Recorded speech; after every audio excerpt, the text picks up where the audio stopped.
राय star और ज्ञान भाई नाम के दो जिगरी दोस्त थे। वो दोनों बचपन से साथ रहते आ रहे थे। उन दोनों की दोस्ती इतनी गहरी थी कि अगर राय स्टार को कोई बुरा भला भी बोल देता तो ज्ञान भाई उसकी जान लेने पे आ जाता था। ज्ञान भाई और राय स्टार रोज शाम को गांव के चौराहे पर मिला करते थे और घंटों साथ बिताया करते थे। लेकिन एक दिन कुछ ऐसा हुआ कि राय स्टार कभी पहले जैसा खुश नहीं हो सका। वो पूरा बदल सा गया था। ना टाइम पे खाना खाता और ना ही किसी के साथ खेलता, क्योंकि एक दिन राय स्टार और ज्ञान भाई चौराहे पे मिलने आए। उस दिन ज्ञान भाई बहुत खुश लग रहा था। राय स्टार ने पूछा, क्या बात है ज्ञान, आज तू तो बहुत खुश लग रहा है, लॉटरी वॉटरी लगी है क्या? ज्ञान मुस्कुराते हुए बोला, हाँ ऐसा ही कुछ समझ, क्योंकि मेरी जॉब लग गई है, वो भी चमनपुर शहर में। तुझे मालूम है ना, वहाँ जाना सभी का सपना होता है। राय स्टार के चेहरे की खुशी गायब हो गई। उसने बोला, अब तो तू मुझे भूल जाएगा ज्ञान, चल अच्छा है, कब तक मेरे जैसे बेरोजगार के साथ बैठेगा? शहर जाएगा तो कुछ पैसे कमाएगा। ज्ञान भाई ने बोला, अरे नहीं यार, तुझे कैसे भूल सकता हूँ, तू तो बचपन का दोस्त है। चल अब मैं चलता हूँ, कल सुबह वाली ट्रेन पकड़कर मैं चला जाऊंगा। इतना कहकर ज्ञान घर जाने लगा। राय स्टार की आंखों में आंसू आ गए। वो अपने सबसे अच्छे दोस्त को अपने से दूर जाते हुए देख रहा था। ज्ञान भाई शहर चला गया। कुछ दिन बीत गए। राय स्टार और ज्ञान भाई शुरू में बहुत बातें करते थे,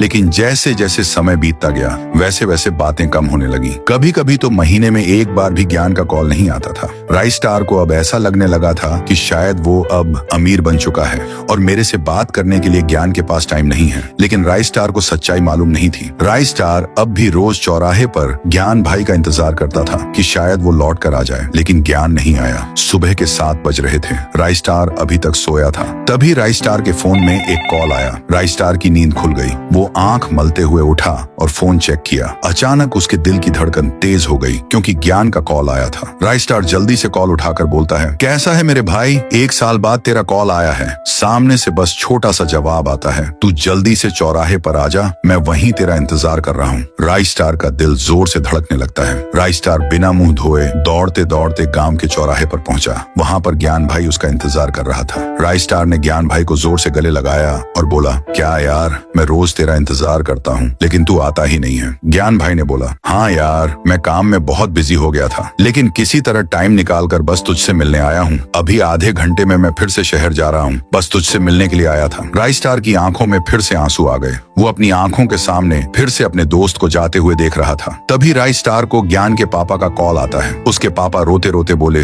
राय स्टार बेटा, तुम जल्दी हमारे घर आ जाओ। राय स्टार सोच में पड़ गया कि आखिर उसके पापा रो क्यों रहे थे। राय स्टार जैसे ही ज्ञान के घर पहुंचा, वो हैरान हो गया। उसके घर के बाहर बहुत भीड़ लगी हुई थी। राय स्टार दौड़ के अंदर गया। तभी उसकी रूह कांप गई। उसके सामने ज्ञान की लाश पड़ी हुई थी। राय स्टार रोते रोते उसके पापा से बोला, ऐसा कैसे हो सकता है अंकल, ज्ञान अभी तो मुझसे मिलने आया था और उसने बोला था कि वो अब फिर से शहर कमाने जा रहा है। ज्ञान के पापा ने बोला, क्या बोल रहे हो बेटा, कल सुबह ही ज्ञान का एक्सीडेंट हो गया था और रात होते होते अस्पताल में उसकी मौत हो गई थी। अभी अभी उसकी लाश गांव में पहुंची है। इतना सुनते ही राय स्टार पूरी बात समझ गया था। कुछ देर पहले जिससे वो मिला था वो ज्ञान था ही नहीं, वो बस ज्ञान की दोस्ती थी, जो मरने के बाद भी राय स्टार से मिलने आई थी। उस दिन के बाद राय स्टार उदास रहने लगा और आज तक ठीक ना हो सका। आज भी वो उसी चौराहे पर बैठा करता है, लेकिन अब वो किसी का इंतजार नहीं करता है। अब वो किसी की याद में रोता है। उसे इतना तो समझ में आ गया था कि कुछ लोग चले तो जाते हैं, लेकिन उनकी यादें हमेशा उसके साथ रह जाती हैं, जो उसे बहुत तड़पाती हैं।